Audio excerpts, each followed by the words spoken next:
All right, my friends, welcome back to Frogboy X1 Gaming. I'm Andrew, and today I want to talk to you guys some more about FSR 3.1. AMD and PlayStation basically just launched this with 5 new games, and this is encompassing the new algorithm for updating, the overall um, motion vectors for FSR 3.1, which is actually giving you a much better, stable, more stable image with a lot less of the ghosting, a lot less flicker, a lot less screen jitter, and a lot less. What's the other one? Oh my gosh, the the shimmering. So we're getting a lot less of that. It's not 100% perfect. I don't think any freaking upscaler is ever going to be perfect, nor are some of the other techniques that they have. But if we go back, my friends, as long as I've been playing video games, wow, we used to have this really cool thing called the Sega Dreamcast. And when the Sega Dreamcast came out back in my day, we we got this really cool game called Shenmue. And when you played Shenmue and you would walk down the road, it was like everything. There was just like so much pixel crawl in that game. It literally looked like the walls and everything was moving. Like it looked like there was so much motion going on in that game all the time. And so, like, when we look at some of the games that we have now, my friends, with FSR, DLSS, or XESS, and you look at these games and like image quality is just significantly more stable than it has ever been, and we still have people out there that are going out of their way to try to find fault with FSR 3.1. Like what, like who cares, my friends? Seriously, you pay significantly less money for an AMD GPU or a used GPU or a different manufacturer's GPU that's used, and it still works on all of those. I don't get it. I don't understand the gaming community going out of their way to tear this technology down and like prop up DLSS or XESS or anything. Like I don't get the extreme hate for AMD. In my opinion, AMD's 3.1 is absolutely incredible. Is it perfect? No. But is it as bad as people would like you to believe? No, this could easily rival DLSS. Easily. I mean, it's so good that you literally have to nitpick. You literally have to nitpick to find faults with this now. Like you do. And anybody trying to tell you otherwise is not being genuine, is not being honest. I have a 4080 Super. I have a 7900 XT. I have a 4K monitor. I have a 1440p ultra wide monitor. I have a 1440p monitor. And these are not like cheap inexpensive freaking monitors and stuff. Like these are pretty, I would consider them high end. And the image quality that I get from AMD's FSR 3.1 or DLSS or any of that, guys, we're splitting hairs at this point. Like literally, we are splitting hairs. Now, there was a time when FSR was pretty poor. I mean, FSR 1 was pretty bad. FSR 2 had its good, I mean, there were some games that looked fine on, some games that obviously definitely needed some work. And then FSR 3 obviously didn't really get much of an upgrade overall image quality. But then when you see it in games like Avatar and it just looks great, you start to scratch your head. Like honestly, when I hear the extreme hate and pushback towards FSR, and then I see it with my own eyes, and then I look at, because I have access to DLSS. Like I can throw in my 4080 Super and look at DLSS whenever I want to. And when I look at that and then I compare it to what I get with FSR, we're literally splitting hairs. Seriously. Like this is the dumbest fight we could ever be in when it comes to GPU manufacturers. We should be asking why NVIDIA keeps like not giving us a good amount of VRAM. We should start asking why NVIDIA couldn't give us DisplayPort 2.1 with these super expensive GPUs.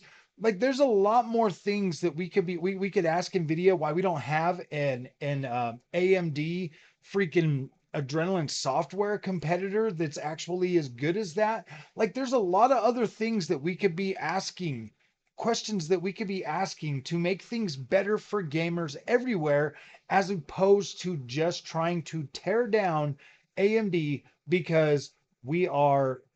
Yeah, I don't even understand it. To me, this is the dumbest argument I've ever seen in my life.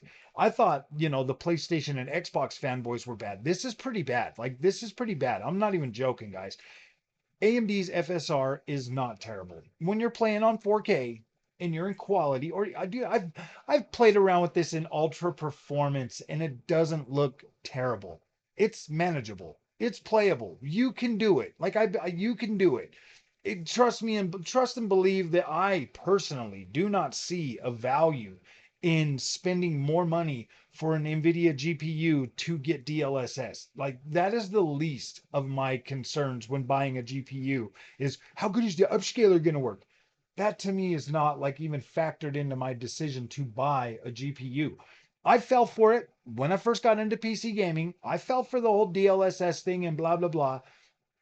And that was the worst mistake I ever made. Worst mistake I ever made. I should have 100% been looking more for VRAM or bang for buck or something like that. Those things matter significantly more than ray tracing and DLSS. I promise you. I promise you that when you are wanting to play a game, VRAM is going to matter more. Rasterization power is going to matter more than any DLSS or any of that other stuff. So at the end of the day, this is a pretty dumb argument to be fighting. Now, I've tried FSR 3.1 with both Spider-Mans, Horizon Forbidden West, Ghost of Tsushima, and Ratchet and Clank Rift Apart. I'm very impressed with Ratchet and Clank Rift Apart. I'm very impressed with Spider-Man. I'm really impressed with Horizon Forbidden West.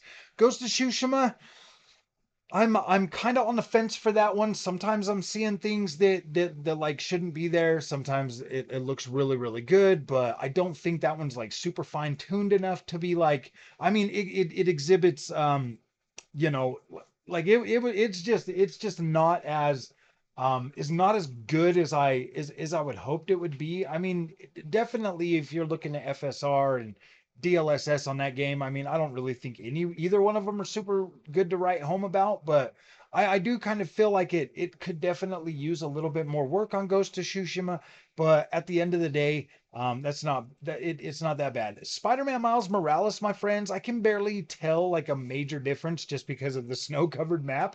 So when I'm looking at that one, I'm just like, yeah, okay. I mean, it looks good, it looks sharp, it looks great on the monitor, and I mean, but when you really want to look at it, you probably want to be looking at that on Spider-Man Remastered, because you have like the trees with the vegetation, the leaves, you got the grass, there's other things to look at on the remastered version that you can get a better understanding of how of how that's working. And I was able to put Spider-Man at like 5188 resolution on here, and like was playing that without ray tracing on, and I was like over like 120 something frames a second, and I'm looking at that and I'm like, gosh dang, man, this game just looks absolutely incredible, man. It's such an amazing looking game on this monitor, and it just does such a good job. So I'm pretty impressed with FSR 3.1, and I know there's a lot of other people out there that are making the same content I'm making, saying that it is pretty impressive,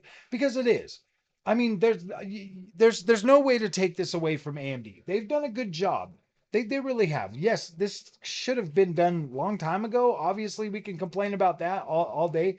But the fact is this is supported across all generation of cards and even the competitors' cards. So at least it's going to be going forward, and it's getting better, and they continue to iterate on it and update it. So I'm very happy with that. Like, I'm okay with that.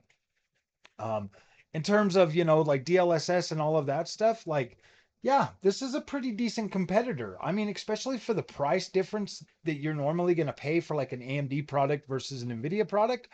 This is pretty good, and NVIDIA should probably be a little bit worried about this, because I can't really tell a discernible difference when looking at my monitor and playing on like FSR 3.1. Like, it looks incredible. Like, I was playing Horizon Forbidden West at ultra performance, and it still looked significantly better than what it looks like on PlayStation 5. So I don't know what to tell you guys. If you're out there trying to tear down FSR 3.1, give it a rest. Seriously, give it a rest. Like it's pointless at this point to try to continue to tear something down that's designed to make it better for you to play your video games. So I don't know, man. If you guys want to continue to spend super amount or lots of money on NVIDIA products, by all means, dude, I am not trying to stop you, but if you're somebody that does have, like budget restraints or something like that, you can consider AMD and you'll probably be happy. I am. So if you like this content, don't forget to like and subscribe, my friends, and I'll see you guys in the next one. Thank you so much for watching.